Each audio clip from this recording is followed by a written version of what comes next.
ठिकाणी आपल्याला दरेकाने दीक्षा द्यायची असं स्पष्टपणे लिहून ठेवलेलं आहे आणि सांगितलेलं आहे। परंतु काही ह्या काळानुसार काही कालावधी गेला पण त्याकडे कोणाचंच लक्ष नाहीये, दुर्लक्षित झालेलं आहे। तर आंबेडकर बुद्धिस्ट सोसायटीच्या वतीने आम्ही हा दीक्षाविधीचा प्रोग्राम आम्ही घेत असतो आणि आमच्या संघटनेतर्फे एक सर्टिफिकेट सुद्धा तुम्हाला देण्यात येते। आणि असे कार्यक्रम जर सगळ्यांच्या घरी जर लावायचे असेल, इथे बसलेल्या प्रत्येकाच्या घरी जर हे कार्यक्रम होत असेल तर आम्हाला त्यांनी कॉल करायचा, त्यांच्या घरी येऊन आम्ही दीक्षाविधी देत असतो।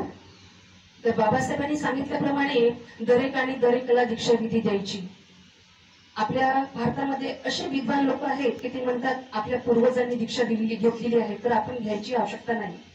याचे दुष्परिणाम असे झाले की त्यांचं वय निघून गेलं, वेळ निघून गेली आणि त्याचा दुष्परिणाम असा दिसू लागलेला आहे की आपल्या घरामध्ये हळूहळू आधीचे जे देवी देवता आहे ते येऊन राहिलेले आहेत आणि त्यांना असं वाटलं की आपल्या पूर्वजांनी दीक्षा घेतली तर ते एकदम म्हणजे त्यांना असं धम्म दीक्षाविषयी किंवा धम्माविषयी जो प्रचार प्रसार व्हायला पाहिजे तो प्रचार प्रसार सुद्धा त्यांनी केलेला नाही आहे।